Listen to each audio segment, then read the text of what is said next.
This game 1 loss to the Toronto Blue Jays might be the most frustrating game of the 2025 season. Carlos Rodon had to fight for his life in that 4th inning because his team doesn't know how to field a goddamn baseball. What's going on, guys? King of Under 61st, Jim, back to another video, and I'll just get it out there now. A lot of people are going to say the Yankees would have lost anyway, even without those errors. The problem is you're believing in the fallacy of the predetermined outcome. Everything changes if this is a 1-run game rather than a 3-run game. Momentum is swung so heavily in those moments. Yes, the Yankees were down 1, especially after the last series where we put up a historic comeback. At 1 run, this team feels like they have a shot. Once you make mental mistakes, and once you make simple mistakes, all that momentum goes away. And that's where you get at-bats like you did. Judge had an opportunity to help us out. He got thrown everything outside of the zone, and he kept swinging. We had an opportunity in the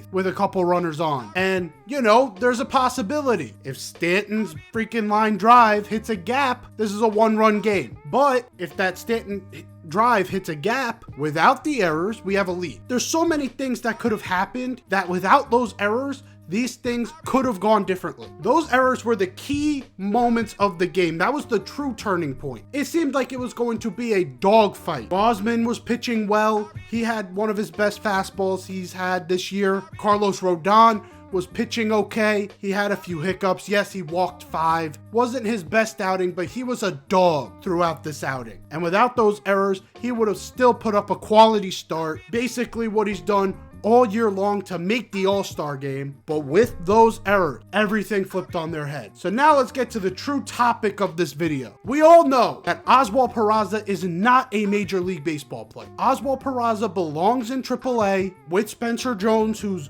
tearing the cover off of the ball, to then also tear the cover off of the ball. Because Oswald Peraza is a quadruple A player. He will dominate AAA pitching. The real concern here was that second error made by Anthony Volpe. In a situation like that, your franchise shortstop, the guy who has already won a Gold Glove, who you are trying to convince the fan base to still believe in after back-to-back abysmal seasons offensively, this is not going to cut it. John Boy put out a stat. Anthony Volpe leads the league in errant throws. Anthony Volpe has either the yips, he's either not focused, or a mixture of the two. It has looked terrible. And yes, I've heard the comparisons to guys like Dansby Swanson, who it took them a while to build up to where they are today, being all-stars, being able to be a productive member of the team offensively. But when you are fighting for a championship every year, when you have a 33-year-old GOAT on your team like Aaron Judge, shit like this is unacceptable. So that's where the question remains. Is Volpe running out of time before we need to move on? And if we move on, who do we even move on to? Because even if this proposed trade for Eugenio Suarez goes through, he's a rental. So is Kelly, and I think Beeks is as well. So you're going to have to fill that third base slot. George Lombard has not hit the cover off of the ball in AA, so he's probably going to start next year in AA. Who do you put at third at that point? Because it's not going to be Oswald Peraza. Peraza will be DFA'd in a matter of a few days. Whether it's Ke'Bryan Hayes replacing him or it's Eugenio Suarez, someone is replacing Oswald Peraza at third. And if it's Hayes, there's money on that deal. There's still years left to where, okay, now you focus on Volpe. Who's going to even replace him? The Yankees haven't had a real backup option for the Volpe experiment because he's supposed to be the franchise guy. And this is where the Yankees are in a bind because offensively, Anthony Volpe has not improved. He had those 2 home runs in Atlanta. They were huge. That was a big moment for Anthony Volpe. But overall this year, he's been doing the exact same thing that he has done throughout his career. Is he's too in between on style. I see so many debates on what Anthony Volpe should be as a hitter. Alex Rodriguez is saying he should be a freaking Ichiro/D Gordon type of hitter where he's just slapping the ball around, laying down bunts, trying to use his legs to get on base.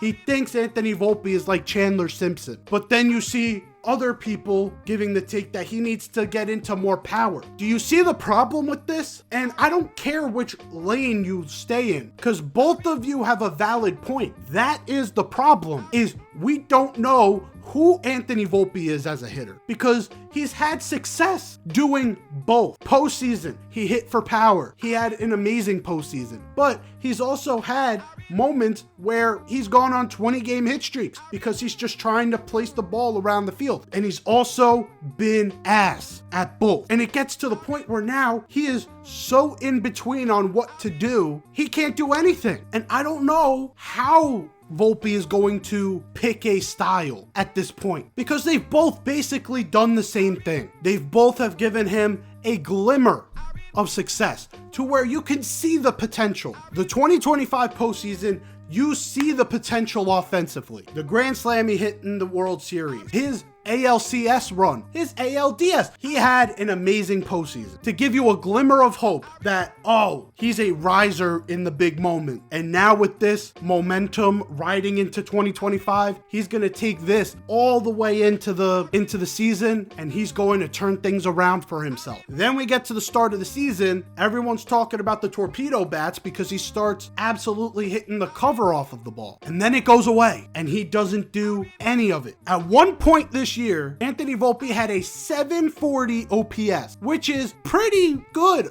It's pretty above average. He had about a 110 to 112 WRC plus, meaning he was 12 to 13% better than the average hitter. That's great. That's awesome. It is now in the 660. It is now year 3, and Anthony Volpe is still on square one. Anthony Volpe is still deciding who he is in the major league. And I get it. It takes time to figure out your identity. But when you are the first round pick that flies through the minors, called up at a pretty young age, I know I have been a defender of Anthony Volpe, and part of my defense is you can't compare him to the guys we passed up on. But when you are the guy who we passed up on Corey Seager for, we are a team that passed up on a bunch of shortstop for you to get a shot. We expect more. Maybe not to be the perfect shortstop. You may not have to be a top 5 shortstop in baseball, but we expect above average play. And it's really concerning when we know the offense is going to be a little up and down throughout the year. But usually Anthony Volpe is at least a 3-WAR player because of his defense. But now that the defense has dissipated, who is Anthony Volpe as a Major League Baseball player? I don't think anybody knows. That's the issue here. It's not one thing. It's not this thing. It's not that thing. It's that.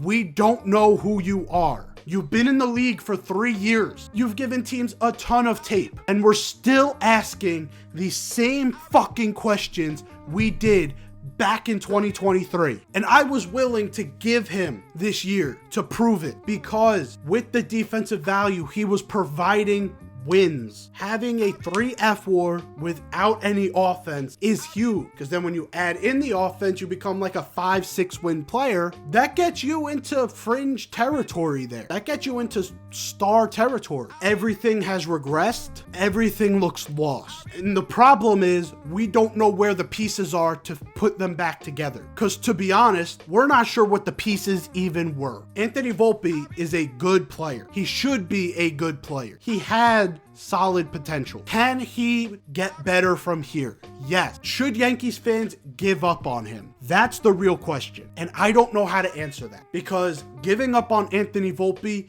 means you need a solid backup plan. And what is that plan? The Yankees just drafted a high school shortstop, Dax Kilby. We're just going to call him right up? Probably not. Yankees have a couple farmhands that are like 20 years old. Guys like Roderick Arias, who's really a second baseman. Is he our answer? There's nothing the Yankees can fall back on. So you're kind of left knowing you can't give up on him. The Yankees need to win 2 out of 3 in order to stay in this division race. Hopefully Anthony Volpe can find some sort of consistency soon, and hopefully you enjoyed this video. If you did, leave a like down below. If you're new here, hit that sub button. This has been a long season so far. A lot of ups, a lot of downs. There will be more ups. I promise you of that. And the Yankees will make the postseason. I can almost guarantee it. I'm out of here. Take care and peace.